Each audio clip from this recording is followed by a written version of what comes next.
So are you guys ready to see what happens next in Black Beauty? This is by Anna Sewell, and we're reading it for our chapter book story time here at the Caribou Public Library.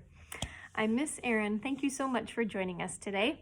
So we are going to be reading chapters 41 and 42 today. Let's see what happens. Here's a picture of, like the front of some buildings and a horse and cart called The Butcher. By this time, I had seen a great deal of trouble among the horses of London, and much of it that might have been prevented by a little common sense. We horses do not mind hard work if we're treated reasonably, and I am sure there are many driven by quiet, poor men who have a happier life than I had when I used to go to the Countess of W.'s carriage with my silver-mounted harness and high feeding. It often went to my heart to see how the little ponies were used, straining along with heavy loads, or staggering under heavy blows from some low, cruel boy. Once I saw a little gray pony with a thick mane and a pretty head, and so much like Merrylegs that if I had not been in harness, I should have neighed to him. He was doing his best to pull a heavy cart, while a strong, rough boy was cutting him under the belly with his whip and chucking cruelly at his little mouth. Could it be Merrylegs? It was just like him, but then Mr. Blomefield was never to sell him, and I think he would not do it. But this might have been quite as good a little fellow, and had as happy a place when he was young. I often noticed the great speed at which butchers' horses were made to go, though I did not know why it was so until one day when we had to wait some time in St. John's Wood. There was a butcher's shop next door, and as we were standing, a butcher cart came dashing up at a great pace. The horse was hot and much exhausted. He hung his head down, while his heaving sides and trembling legs showed how hard he had been driven. The lad jumped out of the cart and was getting the basket when the master came out of the shop, much displeased. After looking at the horse, he turned angrily to the lad. "How many times shall I tell you not to drive in this way? You ruined the last horse and broke his wind, and you're going to ruin this horse in the same way. If you were not my own son, I would dismiss you on the spot.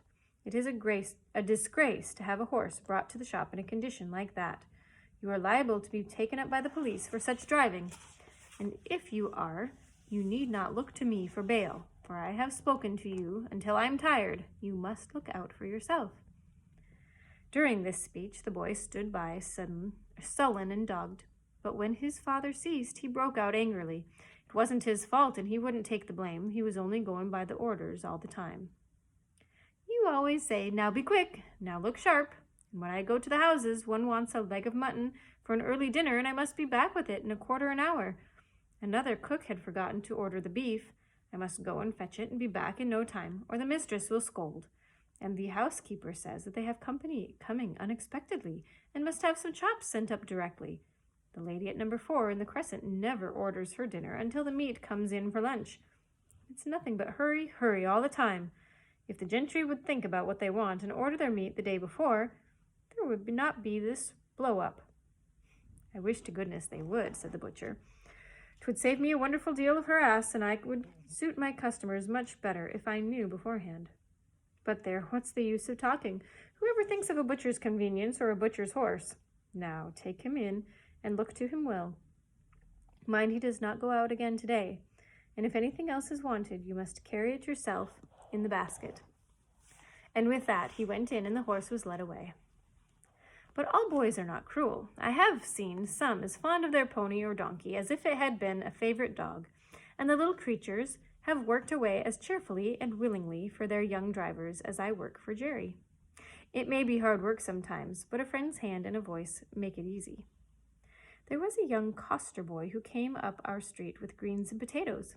He had an old pony, not very handsome, but the cheerfulest and pluckiest little thing I ever saw, and to see how fond these two were of each other was a treat.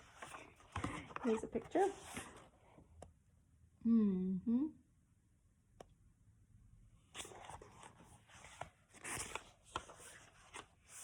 The pony followed his master like a dog, and when he got into his cart, he would trot off without a whip or a word, and rattle down the street as merrily as if he had come out of the Queen's stables.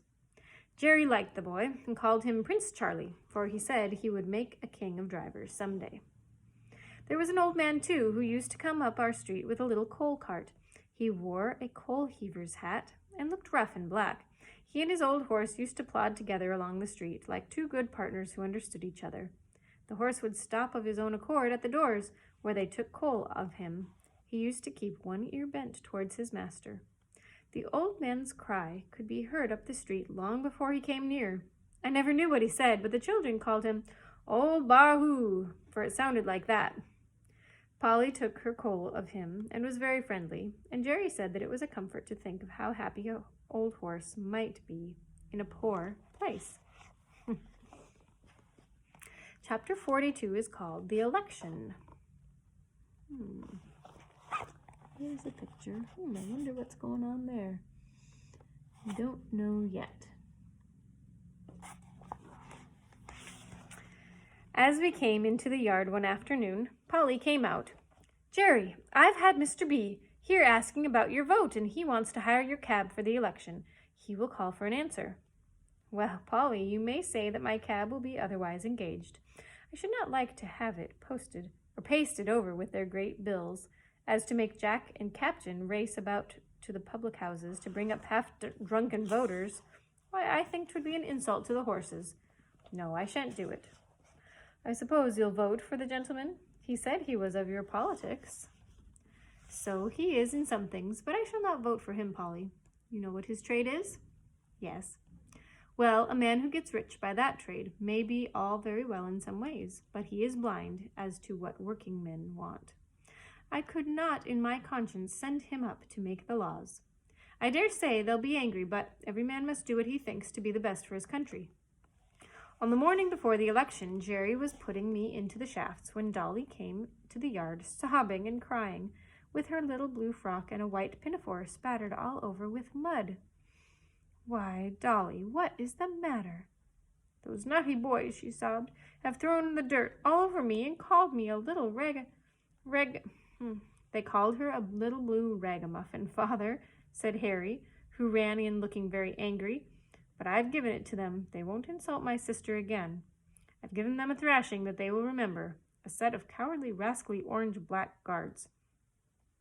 Jerry kissed the child and said, Run into Mother, my pet, and tell her I think you had better stay at home today and help her. Then, turning gravely to Harry, he said, My boy, I hope you will always defend your sister and give anybody who insults her a good thrashing. That is it should be, but mind, I won't have any election backguarding on my premises. There are as many blue blackguards as there are orange, and as many white as there are purple, or any other color, and I won't have any of my family mixed up with it. Even women and children are ready to quarrel for the sake of a color, but not 1 in 10 of them knows what it is about. Why, Father, I thought that it was blue for liberty. My boy, liberty does not come from colors. They show only one party, and all the liberty you can get out of them is liberty to get drunk or at other people's expense, liberty to ride to the poll in a dirty old cab, liberty to abuse anyone that does not wear your color, and to shout yourself hoarse at only what you half understand. That's your liberty. Oh, Father, you are laughing. No, Harry, I'm serious, and I'm ashamed to see how men go on that ought to know better. An election is a very serious thing, at least it ought to be, and every man ought to vote according to his conscience, and let his neighbor do the same. Well, that's it for today. So next time we'll be on to chapters 43 and 44, but for now, you guys have a wonderful rest of your day, and we'll see you then.